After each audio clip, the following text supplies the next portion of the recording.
Paul, you're going to adjust that for people on the side to see, right?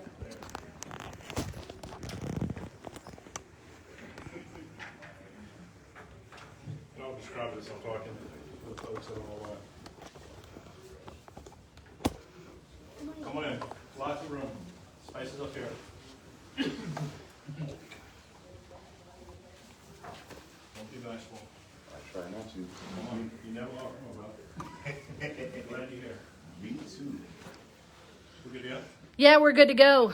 And so for everyone who's watching online, we may not be able to get to your questions, but understand that if you put them up there, I'll try to. Okay, great. So as Courtney mentioned, tonight's a vision night. We're going to talk about visions and goals, and I know this is a little challenging of a topic, and it's really a topic that I present on in the past, but it's been 6, 7, 8 hours. We're doing it in less than an hour. So you can get the highlights of it, and we're going to roll right through it. I just want you to hang with me. I promise there is going to be some value, some content you'll be able to utilize. You can take one with you tonight and continue throughout the week. It's going to be very beneficial. So just hang with me. We don't have enough time to drill down and break everything out. This is definitely a condensed version, but I think that I know that you will certainly get some value to it. I'm going to ask the question again because I didn't see everybody's hands. Who's never set goals before? Never set goals. All right, that's pretty good. All right.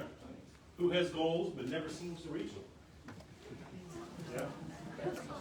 That's me. Okay. This is me too sometimes. Who sets goals in January? You don't look at those goals until the following January when you realize, oh, I need to do some New Year's resolutions and set some more goals.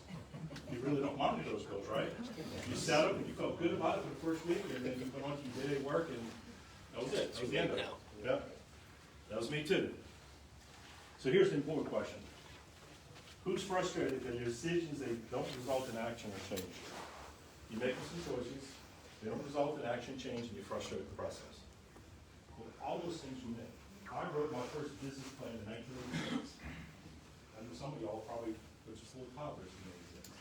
You weren't born yet. Wait, what year was that? 1986. Don't ask me what year I was born. Running joke in our business partnership, right? So I was in college, and I have a finance degree with a minor in real estate. So I'm taking all this class and saying, look, I'm going to write a business plan. So I started writing a business plan. Remember, I'm working my way through college. I'm in construction. I'm working for other contractors.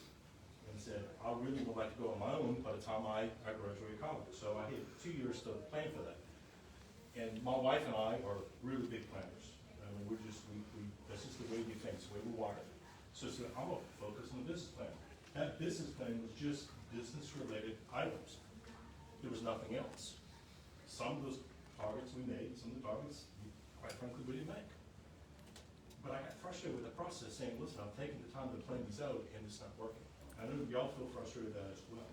But over the years, since '86, that process of just developing a business plan, of selecting some business goals, has evolved into developing goals and visions for us as a couple, as a married couple. Personal visions and goals. We did the same thing with the children. Before, one for kids, 2 of them are now married. Last year when they were engaged, we did it for the engaged couple and their future spouse. We'll do it again next week. My kids are on Sean and I all the time saying, when we have our meeting, and it starts about December 15th, when we get together. It comes with a nice fancy dinner that Sean and I cook. So it's a good opportunity to get them in, spend some time with them, but also talk about goals. And we talk about the previous year's goals. And each child makes their own goals, and then mom and dad make a goal, 1 or 2 goals for them. Okay? Well, we're always casting vision and making goals. I want to explain the difference between casting vision and making goals. Well, what I've learned since 1986 to a number of years ago is that I am becoming more successful in hitting my targets, in being consistent, being intentional. And this is about intentional living. If you haven't figured that part out, whether you're working for someone else or you're self-employed or a combination of both, a lot of this is a lot of purpose and intentionality. You need to plan for it. So we're going to talk about that tonight. I want to give you enough information where you can leave here tonight saying, I feel better armed than when I arrived, and I can become more successful this time next year when I reflect back and you achieve your goals. So how do we do that? Well, it's really a holistic vision. It's goals with motivated action, nestled in with some accountability. I'm going to break all that down for us. So, before we get there, let me kind of switch the car a little bit, make sure we're all on the same page. Life either moves forward or reverse. There's no neutral. So you're either growing and moving forward, or you're in reverse and you're decaying. You're not growing. You're falling back. So you can plan for growth. If not, you're going to fall into that neutral, which really doesn't exist, and you just start going to reverse.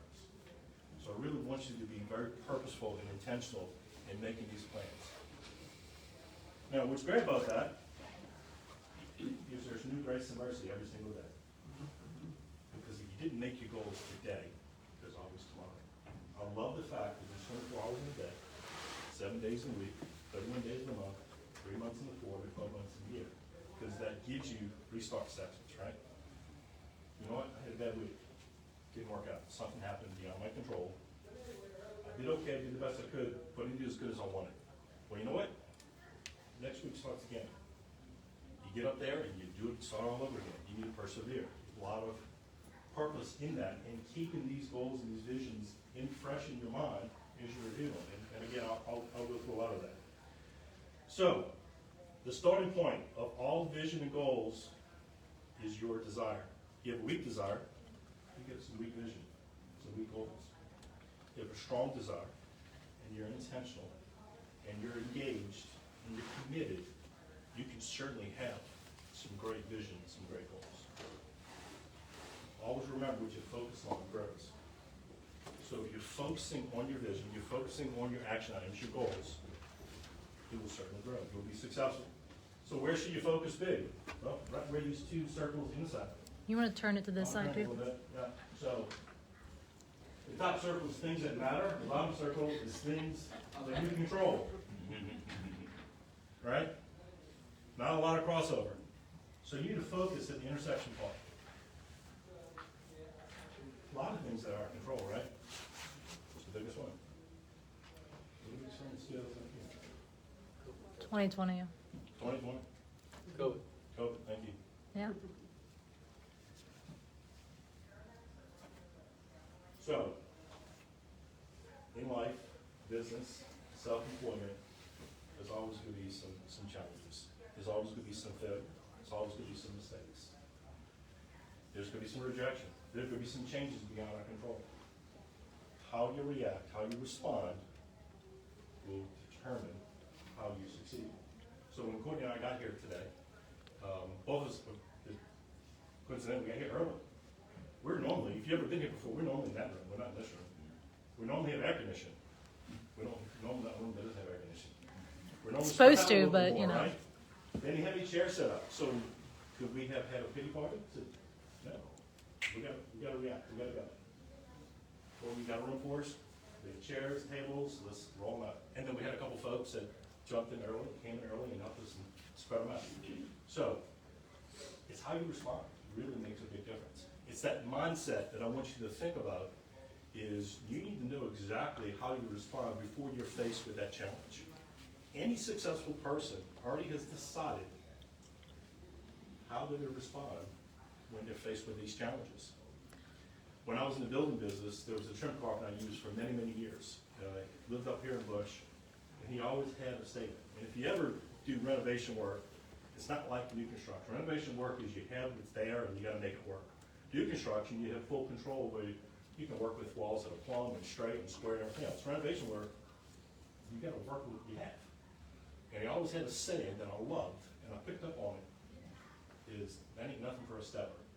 His attitude was, not a problem. I can step right over it, I can keep on rolling. That's nothing for a stepper. So that's the mindset I really want you to have. Because you are going to be faced with these challenges. There's no doubt. So, how you react, how you respond. You're going to look at them as learning opportunities, where you become frustrated, you either quit, you either complain, you either become bitter. I really want you to start think about and do some inward reflection of how you respond when you face these challenges. Because if you're responding and you become frustrated and you want to quit, and you stay there, that's where we need to work on. Now, if you are faced with a challenge and it's just been a dog day for the day, a week, and all of a sudden you get knocked down one more time, and you're frustrated, and you're thinking, I want to quit, and then you move forward, that's a different story. Because all you're really doing is you're just outwardly giving your frustration, giving up your emotion. Nothing wrong with being frustrated, nothing wrong with expelling that frustration, as long as you move forward. But if it paralyzes you, and you get stuck at that point of being bitter and wanting to quit, that's a different story. That's the mindset we have to work on. So, you've heard it said a bunch in the past. To be successful, we develop two things. One is the proper mindset, the other one is a skill set. We're going to talk both of those briefly tonight. Entrepreneurship is something else you hear a lot. It's a team sport. You must be willing and have the ability to face challenges, failure, and change. Some other key points. Flexible, not break, and you pivot when those unexpected challenges occur. So how do you pivot? Everything's a little bit different, right? So your ability to succeed is a direct relationship to your ability to endure. That's a large part of life, is enduring, pushing through. So 3 more helpful hints, and then we're going to get into the how part, some of the practicals. So here's some 3 helpful hints for a proper, healthy mindset. Everyone needs someone who can see you greater than you see yourself. You need a cheerleader. Everybody needs a cheerleader. Charlene's been my cheerleader for the last 40 years. I need that. Everyone in this room needs a cheerleader. It could be your spouse, it could be your sibling, it could be a business partner, it could be a life coach, whomever. But you need someone who has the ability to look into what you do, what you're good at, what you're gifted at, and encourage you to continue to do that. You need someone to cheer you on. I think it's very important. Here's another helpful hint when we're talking about having that proper mindset. Comparing yourself to others. Man, there's a lot of danger in that comparison game. I have found over the years that if you start comparing your goals and your vision and your successes to someone else's goals, vision, successes, a lot of insecurity comes from that. A lot of frustration comes from that. I would not get sucked into that comparison game. How do we compare? We're in the Facebook, Instagram era, right? We're looking at everyone else's successes and we're saying, look how great they are. They make $150,000 a month and they're laying across this Porsche and saying, you can do it too, right? You've all seen it.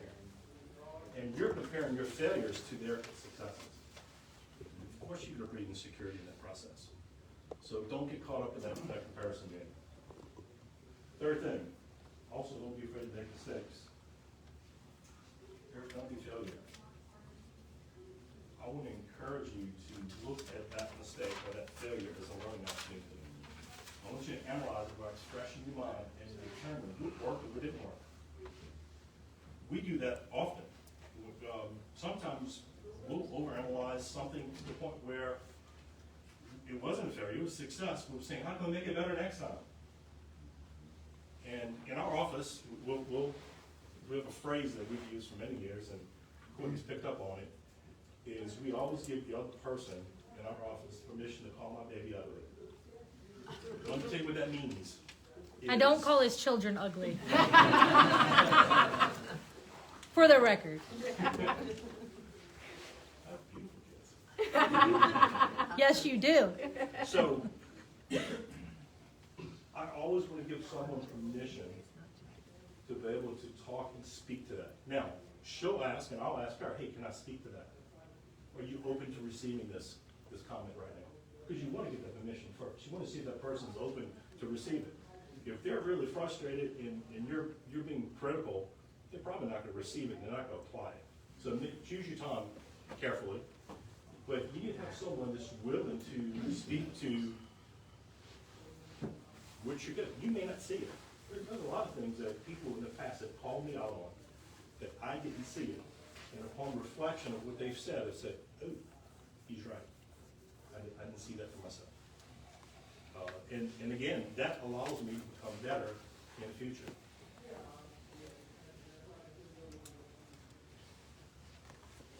So don't be afraid to make mistakes and fail. Add that into reflection of your fears and also your past reactions. This is, again, another mindset thing. If your reaction is that you're keeping it all in, and you're not processing it, and it's paralyzing you, and it's affecting your next choice because you're afraid of making another mistake, then we need to talk about the different mindset. You need to get together with a life coach. You need to start reading some different books to help you get through this. So, let's talk about some practicals.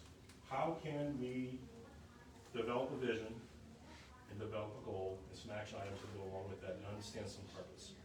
Let's get real practical.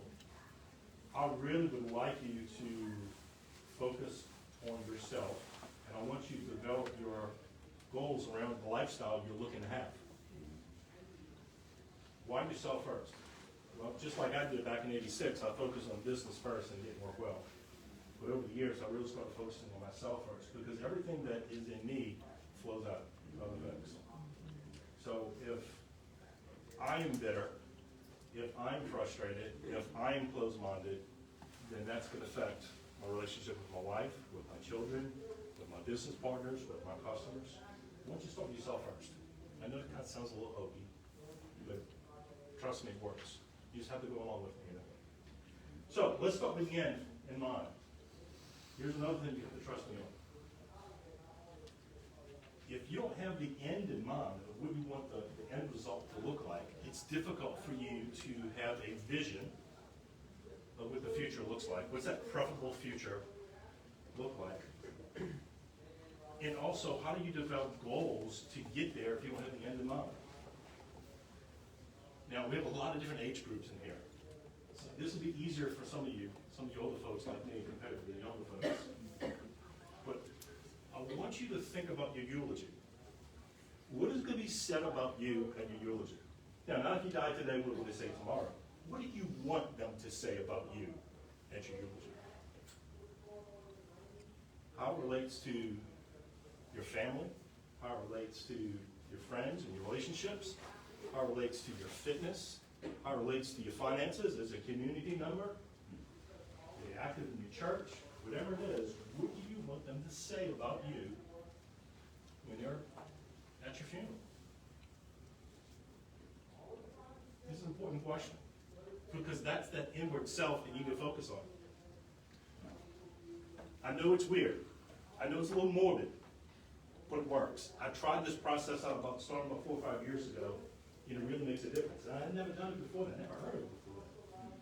And it was like, once I started writing my eulogy, I realized there are some things I need to focus on that I hadn't been focusing on. There are some things I wanted to be said about me that said, I'll get to that next year. I'll get to that after the kids move up. Or something along those lines. You need to start on it today. You need to be intentional and purposeful today. So here's our first breakout session. I want you to individually, for the next 10 minutes, write your eulogy. Now, you can do it one of two ways. You can do bullet items, or you can do the narrative. I don't want to change how you think or how you write.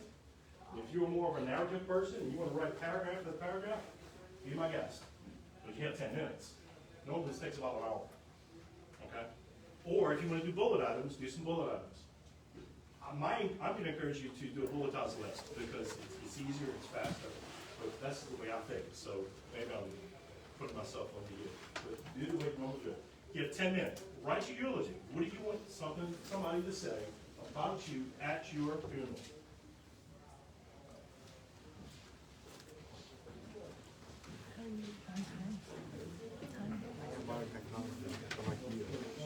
All right, so 3 minutes after 7.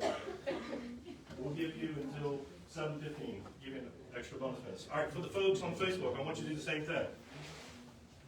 I want you to write your eulogy of what you want people to say about you in the future.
And the irony is really funny, but that's a CPR class.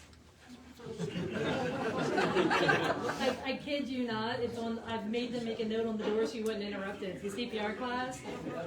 So look, this could be. I would say it could be closer than you know, but at the same time, they're all going to probably be like trying to jump through the wall to like show you what they just learned. I was wondering who that was.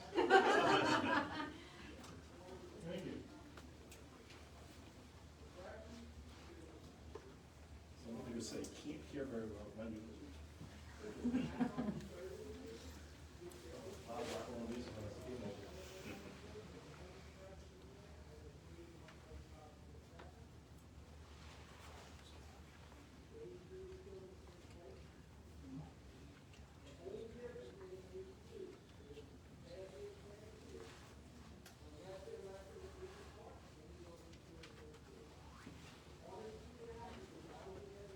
You should go halfway done by now. What do you want them to say about you to eulogy? I promise you, there could be a connection here between this step and where we land and how you can be successful in your business or businesses, as well as successful in life. You've got to have the end in mind in order for you to start detailing some great vision and some goals on how to achieve that.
Most of y'all are done.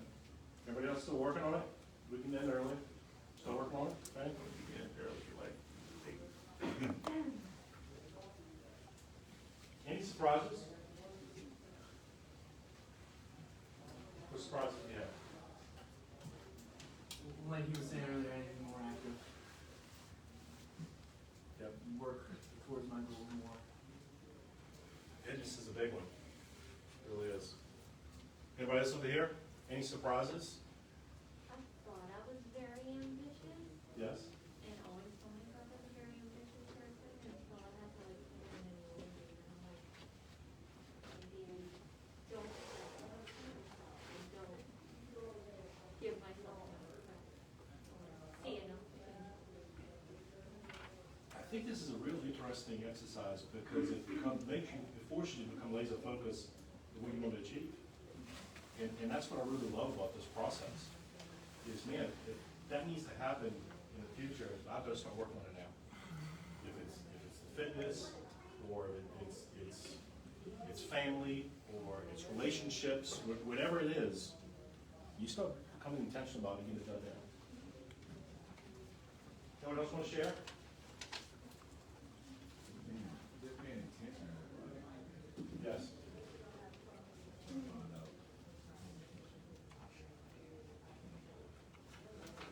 Give me some highlights. This side of the room hasn't talked yet.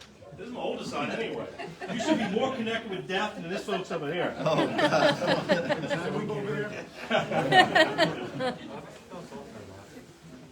Well, one thing, you realize attributes in others that you aspire to have that you don't have at the moment. Give me an example of a good attribute that you aspire to have, that you're working Just being a on. little more beneficial to the community around you. Yeah. That's a Everybody great wants one. to be remembered as being beneficial to the community. That's a great one, absolutely. Listen, we're all in process, and we're certainly not where we want to be yet. And I get that, but we need to plan on how we're going to get there. And that's the whole purpose of this exercise, is how we plan to get to where we want to be a better community member, or we will be healthier so that we can get on the floor when we're 80 years old and put it our grandbabies. Whatever it may be, right? You know, looking at it, I feel like mine's like heavy on one side. It's not like evenly split, like it's more family planning, and not enough, like maybe ambition to work and business, you know? Sure. It's not an equal amount where I think it needs to be a little more equal. And we'll talk about that in a few minutes, and that's a great observation. Well, as far as mine goes, my real estate, my family are like one and the same, and they're tied in because it's to help the families. I gotta be successful, you know? That's the motivating, that I'm looking at it, this is what it's telling me. Nothing to do with my girlfriend, you know, it's my family and myself, you know? We need to lead this right about now. All right, so I'm gonna pick on you just a little bit. And Sure. I'm really picking on myself more than anything else. Courtney said I used to be a builder. When I was building homes, I was more married to my job than I was to my wife. So if your focus is family, well, you better make some very proactive steps today to spend time with them today, as opposed to providing and working 60, 70, 80 hours a week. And the people you want to be with don't really have a relationship with you. Because you're over here focused and providing. You think you're doing great for the family, right? Hey, I'm providing. But you don't have a connection with them. So if your goal is family, is that really high on your list? You can make some changes. Listen, that's one of the main reasons I stopped building. Not the only reason, but one of the main reasons. And it has changed our relationship completely. Both as a married couple and as a dad. Family's really high on the list. So I have some very large family vision and goals on how to achieve it. So you need to really look at what is important to you. Remember, you're designing my lifestyle. What is my lifestyle going to be? And you can weave work into that. I get that eventually. We're going to get there. But I want you to focus on yourself first. Because remember, what flows out of you affects everything. Your business, your relationships, your health, everything else, your finances. All right, so, good exercise. Great job. So I want to talk about vision, purpose, and then action. Because we're going to take and identify a vision, a purpose, and action steps under each one of the 5 F's. So the 5 F's, I'm going to put them in order that I want you to focus on. Faith, write these down. Faith, family, friendships/relationships, and fitness or finances can flip back and forth, whatever you want. So it's faith, family, friendships/relationships, fitness, finances.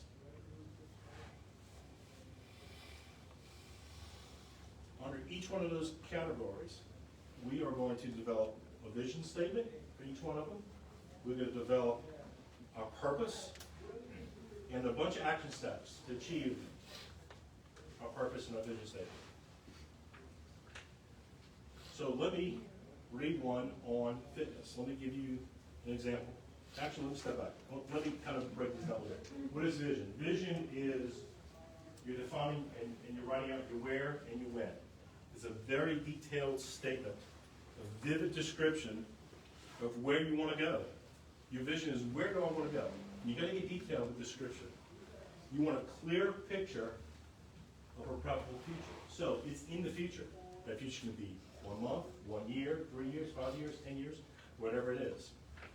But you need to have a clear vision of what that's going to be, so that right below it, you can dive in deeper for your purpose, and then your action items. So let's talk about purpose. So you understand what vision is. Let's talk about purpose. Purpose is the why. The why is the motivator to give you some incentive to throw your legs out of the bed at 5 o'clock in the morning and make it happen. You got to drill down to that why. And you got to keep asking yourself, why, until you get to an answer that is a motivating factor. Keep asking until you get that compelling, motivating answer. You want to keep asking that why question, because that's the purpose, is to keep driving you. I think this is the most important part, at least it was for me, where I was falling short. I had some great vision, I had some great action items, but I had difficulty with the motivation side. The other part I had difficulty with was the focus side, because I had all the F's out there, all the 5 F's, action items on each one of the F's, and I said, I can do this, and I'll focus on all of them. Well, what you focus on grows, right? My focus was way too thin. So one of the things I want you to do is that once you identify your vision, your purpose, your why, and your action steps, I want you to select 2 or 3. And I want you to get really, really good at those 2 or 3. I want you to get into a rhythm of success. You say, I got this. It's a habit now. It's ingrained. It's my everyday nature. I can do that. And then move on to the next 2 or 3. You get to choose what 2 or 3 you want. I'm not going to tell you how to do that. It's certainly up to you. But what you focus on grows. So it's really important that you don't focus on all the action items at once. Focus on 2 or 3 and get really good. Get very effective, very intentional, purposeful, and getting into a rhythm, working with those. So let's talk about the actions and the goals. That's the what and the how. I want you to be specific. You need to provide some details. It needs to be quantitative. It needs to be measurable. If it's not measurable, you don't know if you reach the action goal or not. Okay? So what will you do? What day of the week are you going to do it? Where are you going to do it? Who are you going to do it with? Do you need resources in order for it to achieve it? If you need resources, what resources do you need, and where are you going to get them? You've got to get really, really specific. So let me give you an example of fitness. So here's my vision for fitness. The year is 2022. I'm in the best shape of my life. I feel great on the inside and look great on the outside. I keep up with my kids and hopefully grandkids, which that may be a stretch since 2 of them just got married this year. But it's possible. I completed, I'm not going for a whole marathon, I'm going for a half marathon, right? Okay? And my family's adopted a very active lifestyle of eating healthy, growing my own food, and exercising. That's my vision, right? So here's my purpose. I'll get real transparent with you on this purpose. Let's start with the first why.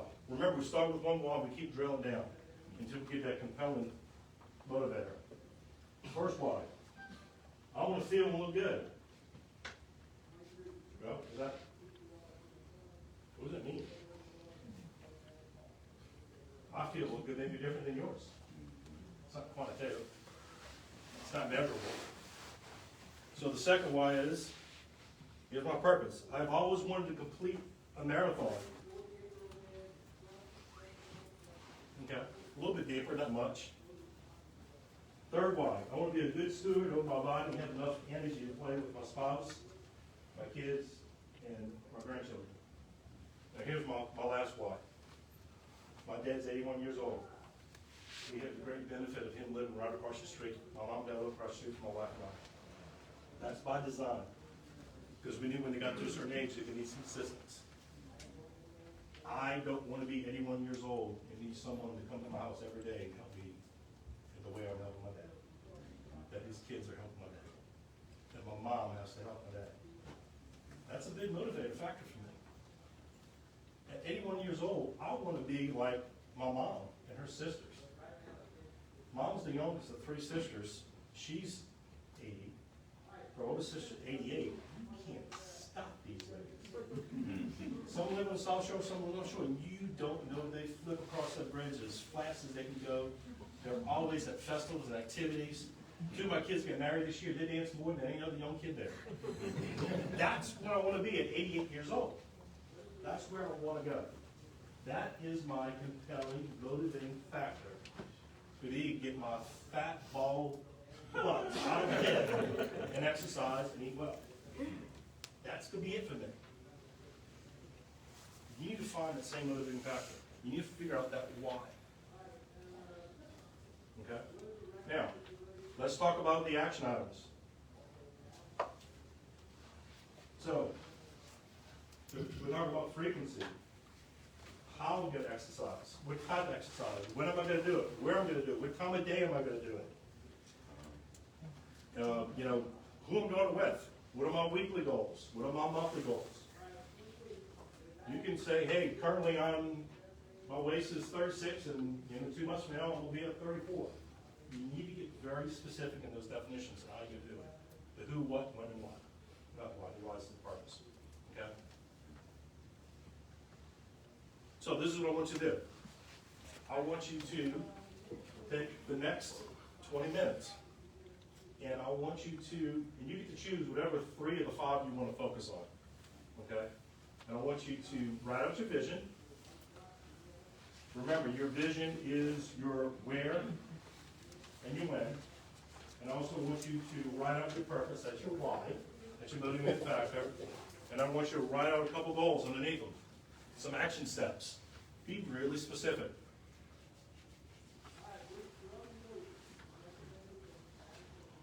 So the current time is... For all five Fs? No, for 3 of the 5 Fs, because I don't think we get all 5 Fs. It's 7:25. We'll give y'all 15, 20 minutes. It's going to take a little bit longer than your review. If you're on Facebook, I want you to start writing these down, because at the end, we're going to start sharing some of these. Just like I got up and got transparent and share, I'm going to ask y'all to do some of the same things.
Excuse me, what are the 5 F's again? What's the, Faith, family, friendships/relationships, fitness, and finances. oh, all right, finance, I wasn't sure if that was the last one.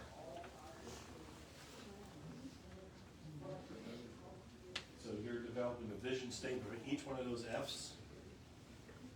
You're also going to drill down for your purpose and asking those why questions, getting those motivating factors. And then finally, you're going to develop an action plan, a goal, or a number of goals and action plans, very specific items for how to achieve those.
If you finish 3 F's and you want to do F4 and 5, do like F's, take your time. What's fresh in your mind? You did all 5 of them? Good, excellent. You're faster than that. This is a few hours. I was gonna say, I'm struggling here. I mean, I know it's just breaking it down, like drilling it all the way down. Yes. I think I could probably go further as I stare at it. Oh. So this process evolves. This is a very dynamic process. You would find that the exercise you did tonight would be different. You may revisit this a month from now and do it again. You may get some different perspective, a different thought after reflecting on it. If you're like me, you wake up at 3 o'clock in the morning and say, I should write that down. You write it down. You nice thing. I wish I could wake up at 3 o'clock in the morning. I didn't say I like doing it, I just said I do it.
somebody else, I encourage you to finish this while it's fresh in your mind, whether that's tonight, the next few days.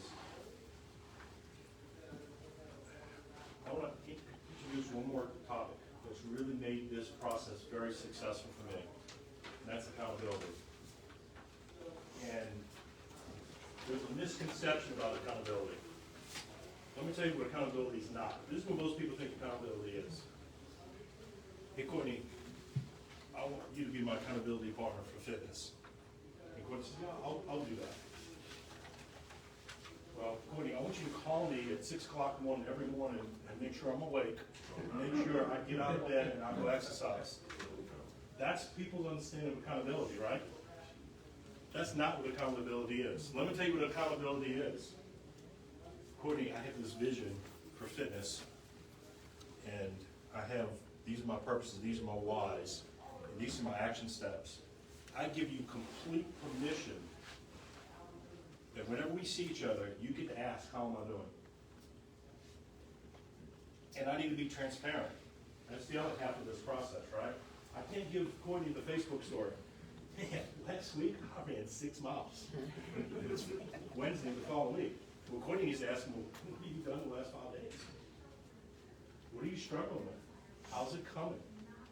Well, you're really putting in the time and the effort. Because remember, Paul, you told me that when you're 81 years old, you want to be bouncing around with your grandbabies. How are you going to do that if you are not purposely exercising every single day? That's accountability. I've given her permission to speak to that. I've given her permission to call my baby ugly. Okay? Now, you would not come to me for fitness because, look at me, I am not a fitness person. But if you are finding a need in your life where you want to find someone to help you with your mindset, or your finances, or your family, or you're struggling with depression or joy, you need to find a person who's dealt with that already. And it's come out of this with a victorious attitude. If you go to your person sitting next to you and they're bad at finances and you're struggling with finances, don't ask for their help. Let's be real frank and transparent. Find someone who's successful at finances.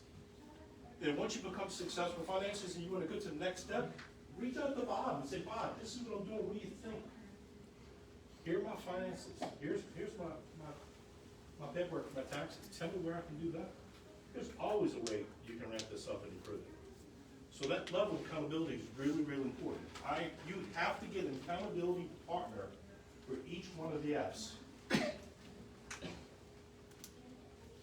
Every F, you need to have someone that is your accountability partner. How often should you meet? At the very beginning, you probably should at least talk or meet once a week. And then as you're getting into a rhythm, you can stretch it out once every 2-3 weeks. And then once a month, once every 2 months. But you got to get in that rhythm first. And you got to give permission to that person to speak to your life and call your baby ugly. And you need to be honest and transparent with them. If you give them the Facebook, Instagram answer, you suck. Okay? Be honest with them. Because you're not doing yourself any good. This level of accountability is really, really important. Let me tell you something else that's helped me a lot. The action items, I actually put those in my calendar. And I have them with reminders and repeats, so I don't forget. I live and die by my calendar. If it's in my calendar, it is going to happen. I check my calendar a dozen times during the day, every day. On Sunday evenings, I'll look at my calendar for the next 5 days, saying, okay, what I have going on? Coming up. What do I need to prepare for that I'm not ready for yet? Yo, I don't know what day of the week it is unless I look at my calendar for that day. Oh, okay, it's Tuesday.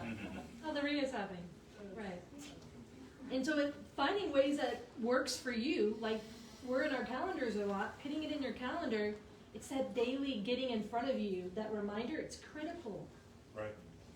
Now, once a month, I have a calendar event to read all 5 of my F's. I need to keep it fresh in my mind. If it's not in front of me, if I don't focus on it, it's not going to grow. Remember, I want you to focus on 2 or 3 items at a time. Get really good at it, get into the rhythm. Once you got that rhythm, then focus on the next 2 or 3. Get really good at those. And then keep on going down. If you did all 5 F's in 20 minutes, you're not even talking. Because I need to speak to your life. You need more than that. You need to be challenging yourself. If you're making these goals and visions easy, that you can do it with your hand tied on your back, boy, you need to stretch. Y'all need to stretch, because that's where you're going to grow. So one thing Paul and I have talked a lot about, so obviously we're not the fitness gurus. I laugh because I was a CrossFit coach. So I had abs in 2015. But went all in on a few companies and looked like the body takes toll, right? So if any of you guys follow me on social media, any of you guys heard of 75 Hard? Okay, so I don't know, today's day 12, day 13, so like, wait, hold on. The 12th day of the year, it's day 12. Looked at my calendar because, anyway. So 75 Hard is, everyone thinks it's a physical challenge, but it's more of a mental, but more importantly, getting in control of my day. Because, for example, part of it is you have to do 2 workouts, 2 45-minute workouts. One of them has to be outside. You can't do them back to back. All right, I had a long day. I got to the office, and I had a long evening. We had to go look at some properties. We had to go through some stuff, and then obviously getting here. I'm like, I'm not getting home at 11 o'clock and going and doing my workout, right? Like, so I was like, okay, how am I going to put it in my schedule? The other thing is I got to drink a gallon of water. My biggest problem is that dang water, and at 10 o'clock, I'm like, I'm going to pee the rest of the night. I'm going to float out my bed, I swear. Like, it's just the worst part to me, right? And it's one of those things. One, I've been posting on social media because that's a form of accountability. Not because I'm not trying to show you some highlight reel, but, hey, if I didn't post today, I'm pretty dang sure someone's going to message me about it, right? I'm in some accountability groups. So I've got, I think, 2 different ones. I got into that, so we're talking about, hey, this is really hard, all those things. But here's the thing is, I know I'm capable of a lot more than I'm currently doing. And I told him, I said, it hit me like a brick wall last year.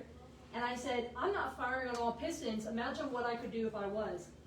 And so I'm giving myself a good kick to my rear end with the 75 Hard, because I was like, hey, I know I'm capable of so much more for my companies, for myself, for my family. And a huge part of that is that fogginess, right?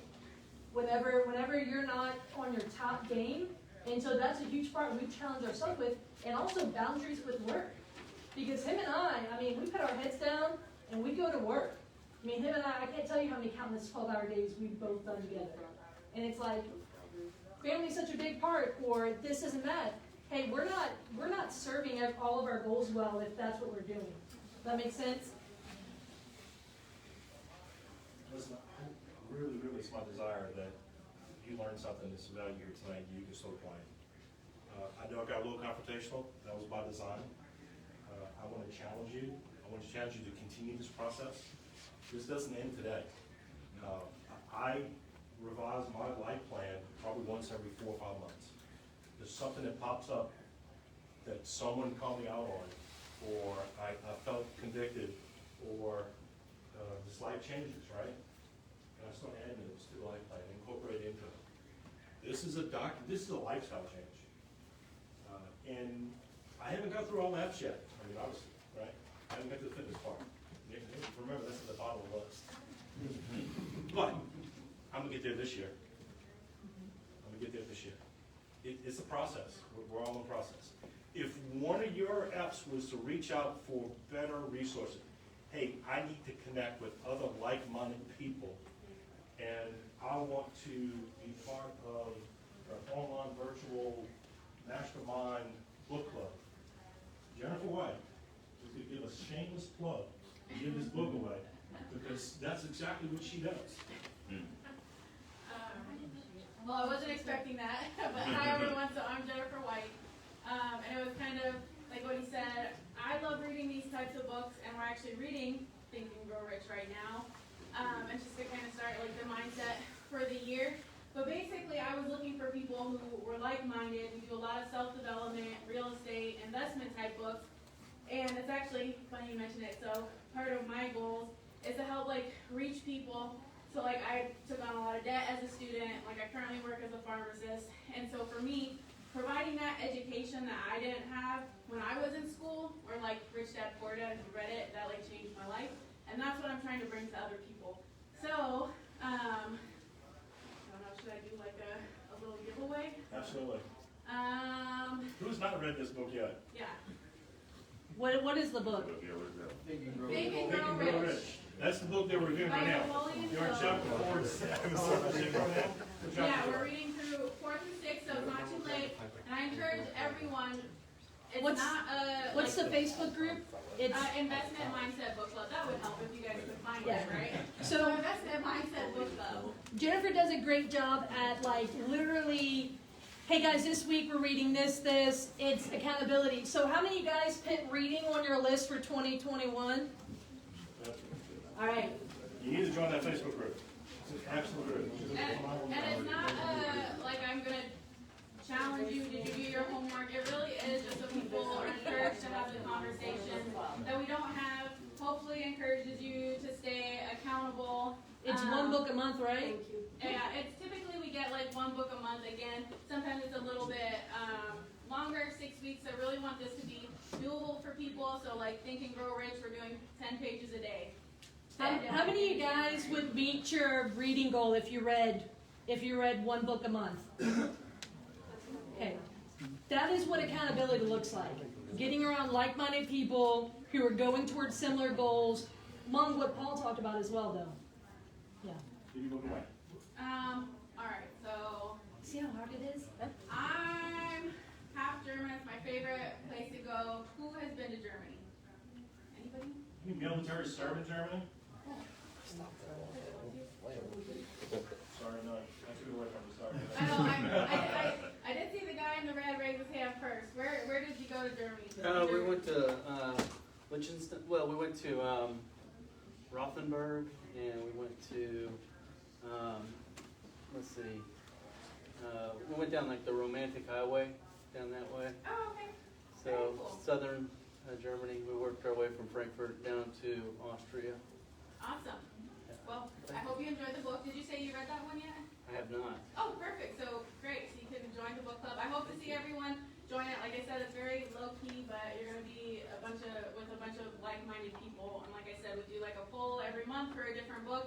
So it goes between real estate, investing, and then self-development, because building wealth starts with the mind, right? Absolutely. One more time, the name of the Facebook. Investment Mindset Book Club. On Facebook, so it's a group, Investment Mindset Book Club. All right, my next book, The Magic of Thinking Big. You know, brother. All right, 7 Habits of Highly Effective People. Who's not read this book yet? Here's a really good one. Yeah, there you go. Thank you for coming. All right, so we were throwing a little monkey wrench in this particular room. We have some different plans, so we're going to try and salvage that. What I would like to do is to get into 2 separate groups. There'll be one group in this room. There's going to be one group in the hallway patio area. If you want to talk about 3 of the F's: faith, family, friends, raise your hand. Right? That's the small group, right? If you want to talk about fitness and finances, raise your hand. That should be the rest of you, right? All right, so the big group, so fitness and finances, staying here.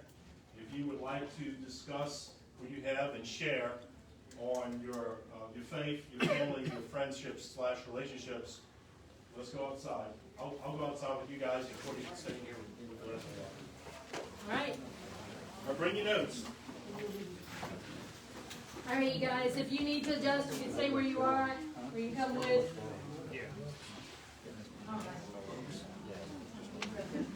Yeah, I don't know.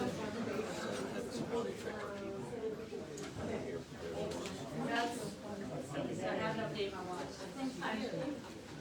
All right, you guys. So if you want to talk about finances and fitness, all right. So a few things here. So a lot of you guys are probably like, man, how do these things correlate to my real estate companies, my investment? I kid you not. Paul, Charlie, and I paid $15,000, $20,000 to be in Mastermind, And these are the type of things we do in those groups. Because it's a lot harder to do those exercises than it is to say, I want to flip 3 houses this year, right? So when it comes to your finances, a big thing I want to talk to you guys about is something called KPIs. Anyone ever heard of a KPI, what it stands for?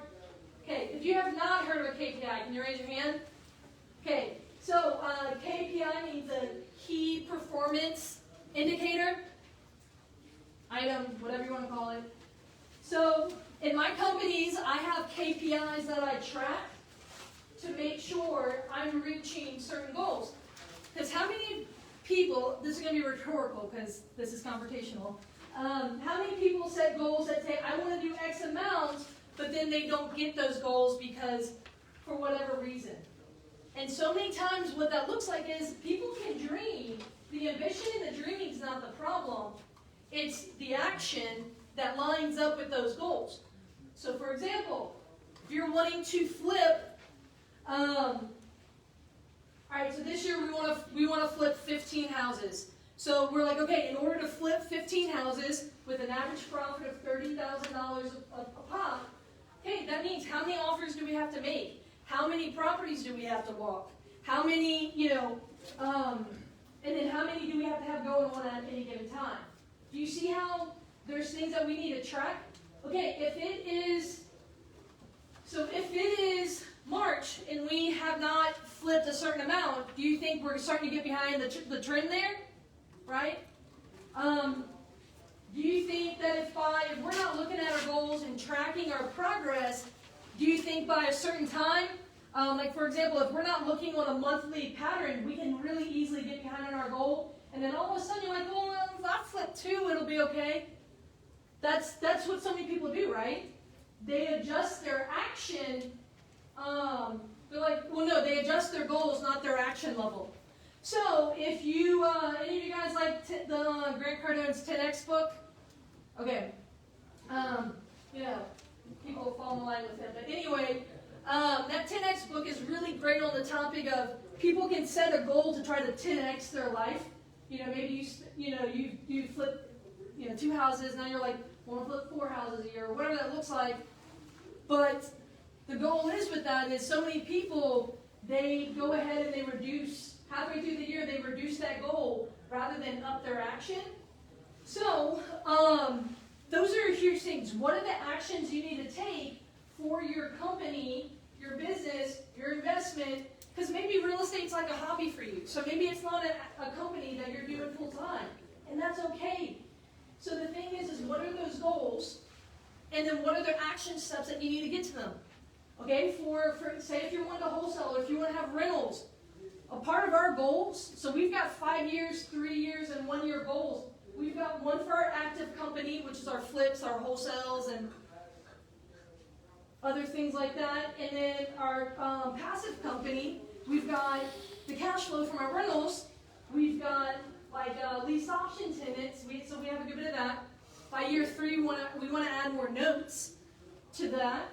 And then, so we've got things like, what are those plans? In our cash flow goals, we have our goals for our reserves. In 5 years, I want $100,000 in CapEx reserves and $25,000 in vacancy reserves.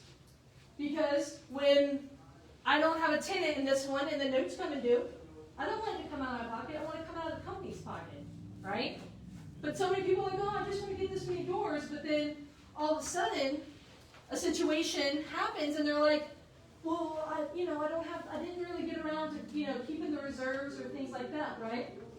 So a lot of it is, hey, what are those strategic, specific goals, and how are you going to get there?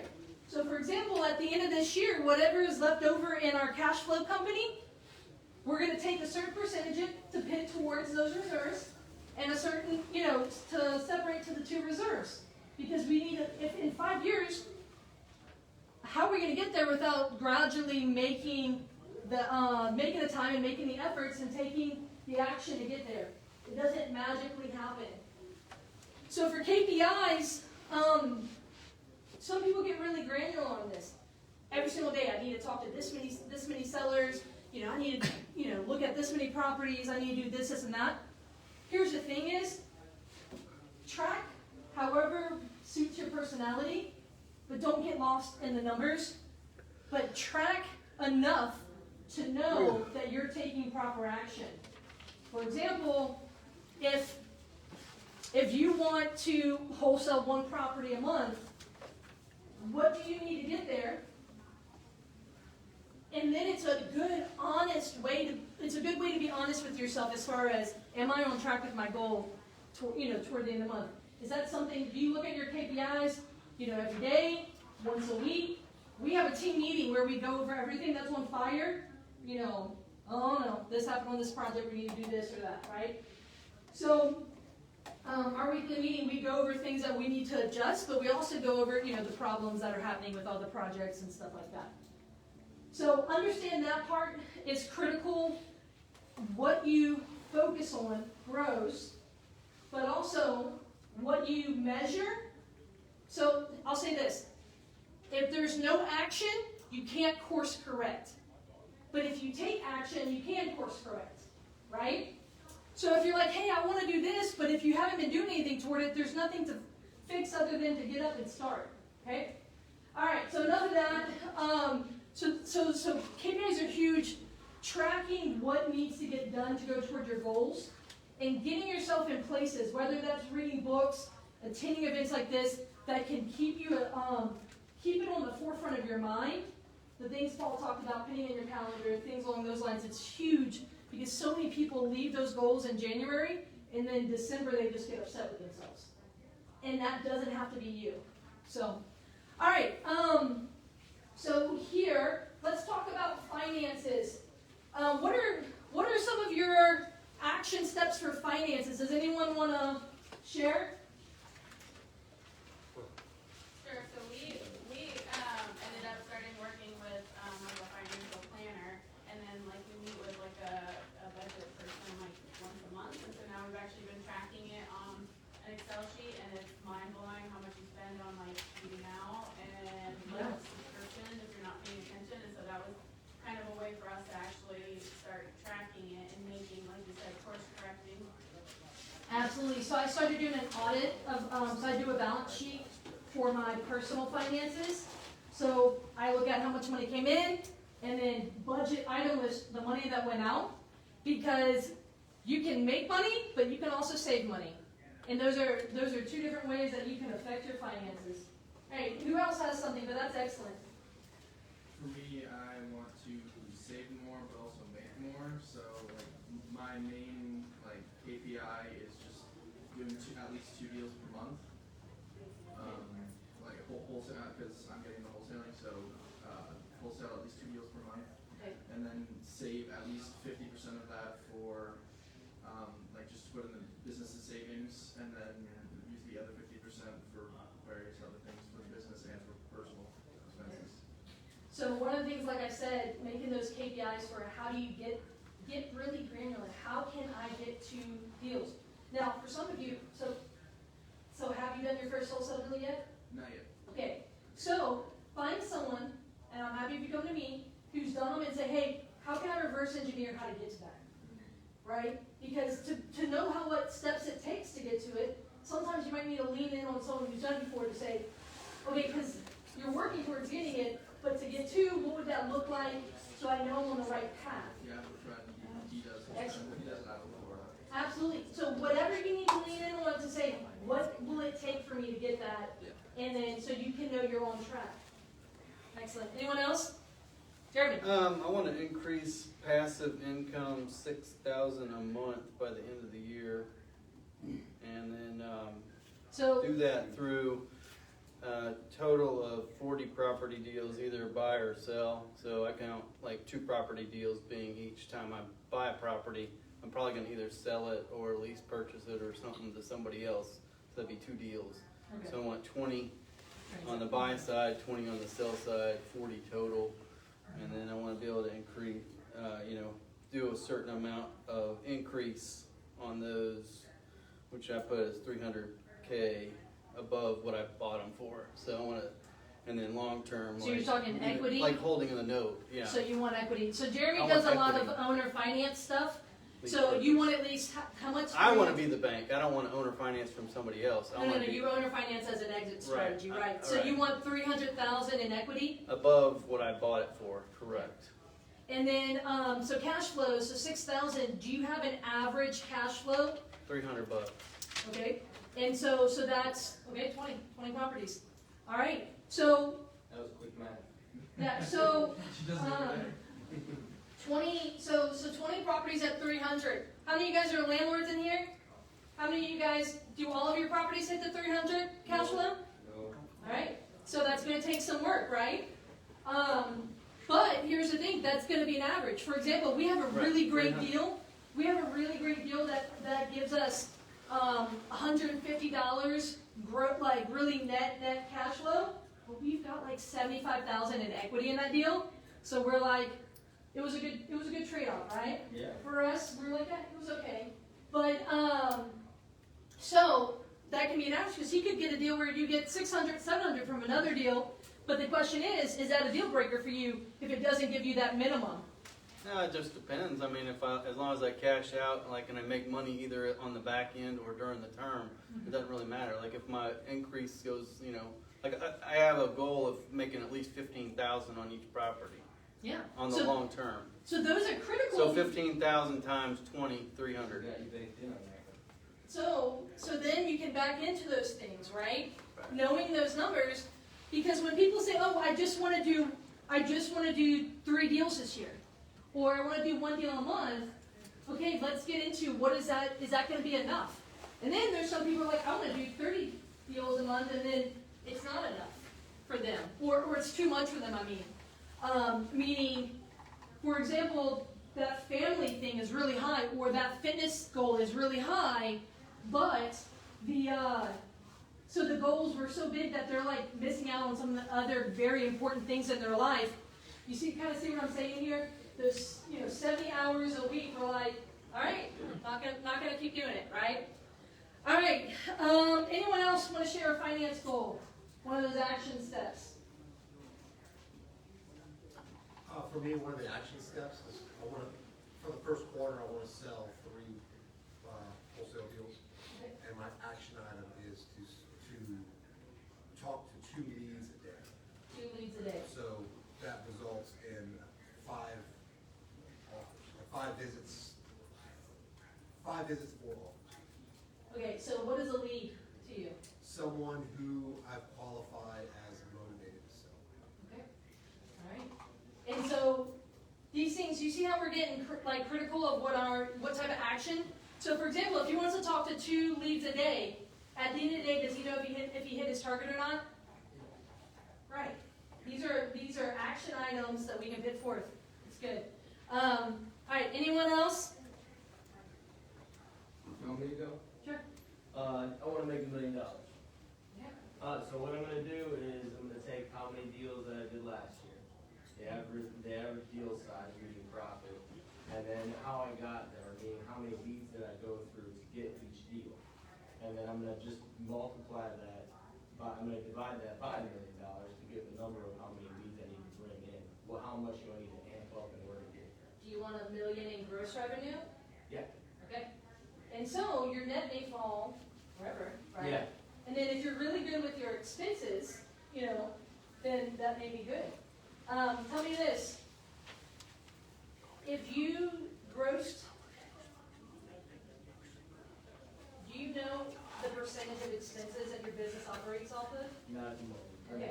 I'm going to try to Okay, so for example, if you, Bob, how many, so for like an average real estate company, what would you say is the average percent of expenses? I know that's a very big question. Yeah. More than 50? You have to, you're looking For an at- active company. Yeah. Our marketing is going to be nice. So- Marketing goes up, the only way to drive that, like you're talking about, is you have to spend marketing, and it comes down to how is marketing defined? Because a lot of people don't include everything in marketing that should be marketing. Basically anything, like I was just thinking about that exact thing. So I was thinking that as whatever avenue brings in a lead.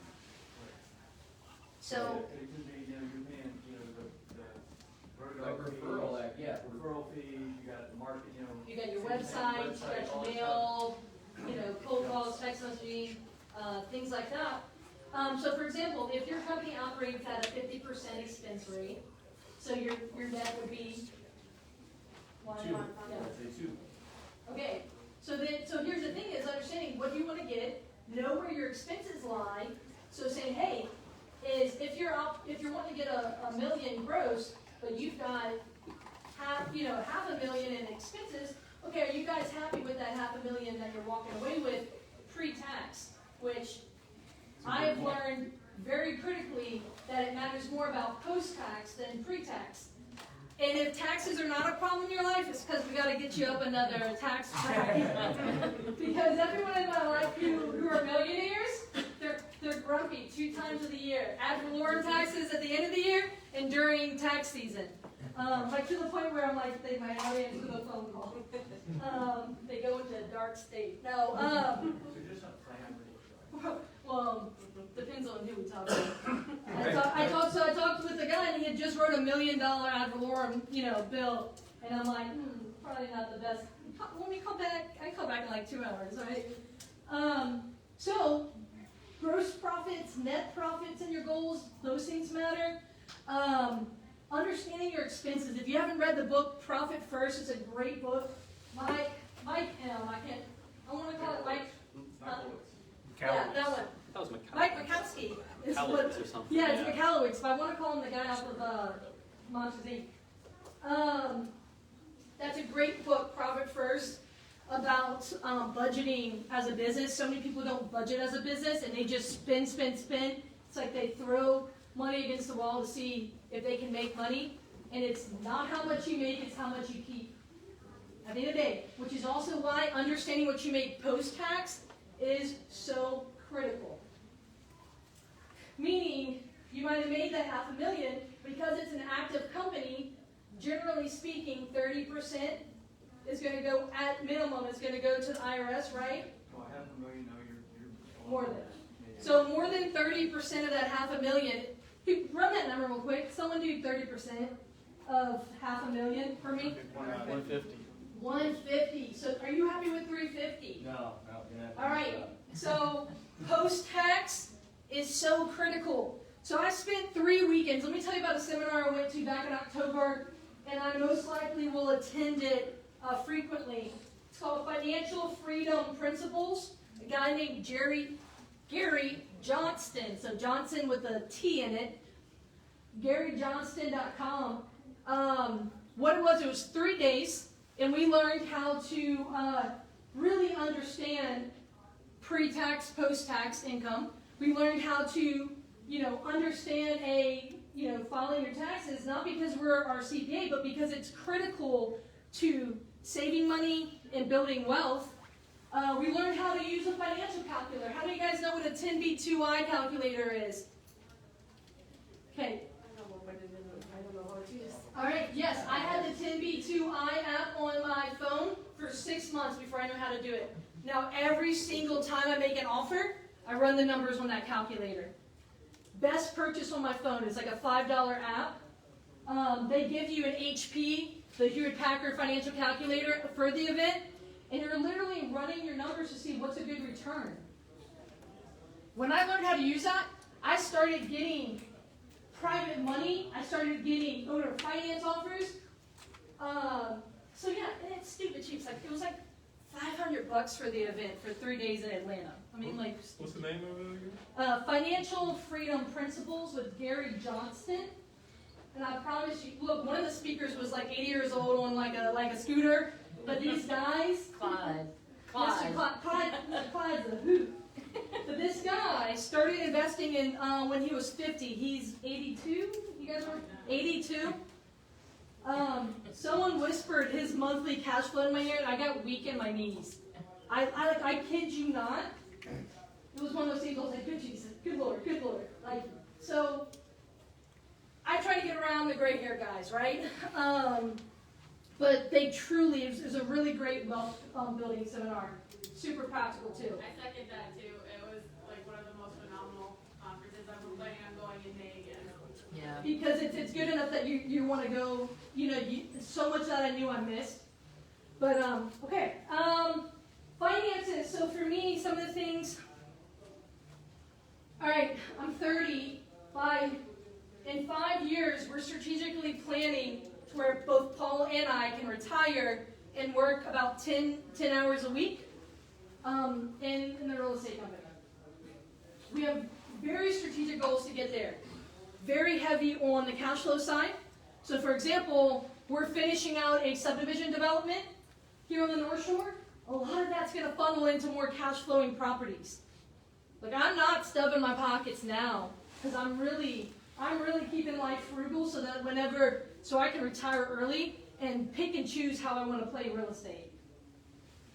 So understand that money needs to not be the goal, it's how you're going to use money to improve your life. For example, if one of my family members needs life-transforming surgery, I don't want to have to blink to write the check, right? Or, my parents' retirement, I don't want to have to blink and say, no, just build an in-law suite behind my house. We'll move him in there so he can be close to family, things like that. Those are my motivating whys. And so for me, it's not, I just want to make money. Y'all, the money comes when you don't focus on it like it's God. All right. Yeah, but you might want to pay a little bit of attention until you get to November or December and you have no clue to what you've done because you just sign the checks and you don't care. Your expenses. So expenses, as a business, it's so critical.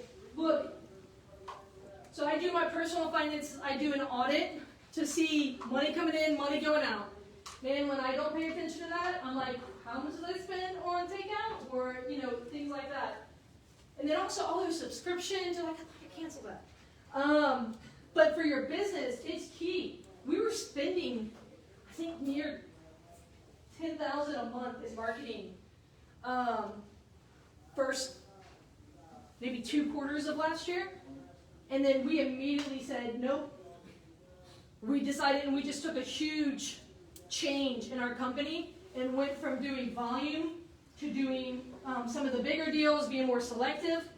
But our marketing really quick went from like near 10,000 to like maybe 1,000, maybe 500. You think that our numbers changed, right? But understand,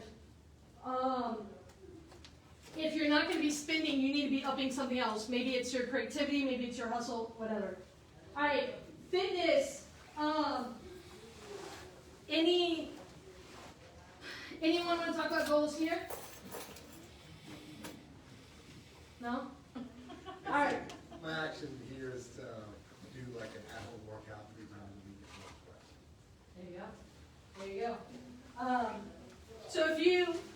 So for example, finding something applicable that you can do, make little adjustments. If you're like, hey, I'm leaving here, I'm making 40 goals, and I'm going after 40 things, I think John Maxwell says that if you have more than 3 goals, you're not going to get anything done. So it's critical that you take a few things and you focus. I know for us, so we have 3 big words. It's focus, but meaning we need our best yes, because we have to say no to a lot of things. Revenue generating activity, and then systems. Because how are Paul and I going to retire is if we have things automatized and systematized. So, and a part of that systems thing is we're going to automate, delegate, or eliminate. So if we're going to automate it, it's literally going to have a flow chart of, hey, when a lead comes in, this is what happens next, then here, then we get a contract here, and then here. If we can't automate it, we're going to outsource it. We're going to delegate it. We're going to hire someone like maybe Bob to do our accounting, or we're going to hire a company to do our mailing, or we're going to hire, X, Y, Z. We're going to outsource it, so we're going to delegate it. Or, for example, Sherry in my office, I delegate things to her. And that's a part that can then systematize it, and I give her an automated process. If it can't get automated, and if it can't get delegated off of my schedule, it's getting eliminated. So, those things are critical for us systems-wise, but we're in a scaling part of our company. Understand that too. Any questions? Any questions as far as the fitness or finance part? I mean, Courtney, when you're looking to scale and you're looking to delegate, as we've talked about before, you know, finding those people it's hard to find those people. What has been your best asset as far as finding those people, training them, and having them actually stay with you? So, for 1099s, we've got 7 people. So what we do is, whenever I need a new position, I start looking at people with a different eye. Okay, like it's not an actual weird thing that I do, but I'm just like, when I'm sitting there talking, I'm like, okay, is this person a good fit? And then that's how things happen with Paul. I said I either need to hire 10 people or need to consider having a business partner. And October 2019, I know Paul and Charlene for years. I'm speaking at a REIA Live. I'm speaking at that conference. I invited the REIA. Paul and Charlene came and they said, hey, let's go to dinner, let's talk. And they were talking about wanting to start an active real estate company. And I'm looking at them and I'm like, this guy, they've built multiple companies. My bottleneck was in the systems and the hiring. And all of a sudden, I'm like, because there was a lot of similar core values with him, I was like, this person can can jive well with the heartbeat of my company. I said, maybe we should have a different conversation. And then next thing you know, 5 months later or a few months later, whatever, we're business partners. So there's part of that is looking at the people in your life already, or saying, what's the type of person I want to find for this role, and where can I find them? For example, one of my favorite restaurants, there was a guy, we called him the Chick-fil-A guy, because he always said, my pleasure, and it wasn't Chick-fil-A, it was a restaurant. Like, I was like, did you work there? I would call him the my pleasure guy. One day I said, hey, you know, it was a slow day, and I said, hey, you sit down with me. And I asked him, I said, what do you do? Do you have any interest in working anywhere outside the restaurant? I started talking with him. I literally almost hired that guy because I saw a lot of things in him that I wanted in someone on my team. I really think you can find them if you start looking. Does that help? Mm-hmm. I have a question. On KPIs, have you found it to be, like, I almost feel like you could get overwhelmed on, like, KPIs and, like, what you're trying to measure. Have you found it, like, easier to be, like, more specific and, like, have, like, a select few, or, like, more, so, like, I know for, like, the hard 75 and, like, you're tracking, like, every one thing. I'm just kind of, like, curious if you get overwhelmed with, like, all the things that you're trying to track and measure to reach your goals, or if you should start and, like, simplify it so that you're actually meeting, like, 1 or 2 KPIs versus, like, having 5 or 6 to really escalate a business.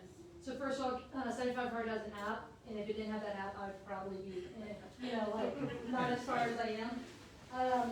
So the app is a checklist. So I do a monthly checklist, a monthly to-do list, a weekly to-do list, and then daily ones. But then next to them, I put the priorities because of what I need to, like, action-wise, what do I need to get done? I'll say this, we've greatly reduced our KPIs to just 2 to 3 things. And the biggest thing as far as in my to-do list and my output is when I look at my to-do list, I pick priority items. A great book is Eat That Frog. It's an this is the audiobook in the beginning of this year, but it was a short book, really great book on it. But it talks about eating the frog is doing the most difficult thing on your list first. Because so many, you know what's on your list and you're going to, you know, avoid it, right? But there are priority items on my list. So whenever I have, like, say I have 20 things on my to-do list for the day, I'm going to put RGA, revenue generating activity, next to the ones that revenue generating activities, you know, which is, for example, the properties I walked today, or the people who I talked about for consulting work, or the stuff that's going to directly reflect some revenue. The other thing is the priority items is I have to get this done. Now, not everything on the list has to be can be a priority. You won't get anything done if everything's a priority. So I find 2 to 3 items that if I got those 2 to 3 items done today, I would successfully be, I would win the day. So finding that, but understand where you need to be going, and so you're picking things, prioritizing things. Sometimes for the day, my priority is just something that I need to get because it's clogging up so much of my active brain space, aka accounting right now for me. Sorry, Bob. And like, I just need to get it done because it's stopping me from momentum on the other stuff. And so if I can just knock that out, then it can help me go for, you know, other things. Does that help? Yeah. Okay. What time is it? Okay. All right. So here's going to be the thing. I want you guys to go turn around to around 4 to 5 people like around you, and I want you guys to say, just share. If what are 3 things? If you got 3 things done this year, and it could be any of those categories. If you got 3 things done this year, what would make this year successful for you? So I want you to turn to the people around your group. 3 things. And look, one of those could be just cleaning out the garage because it gives you such a headache.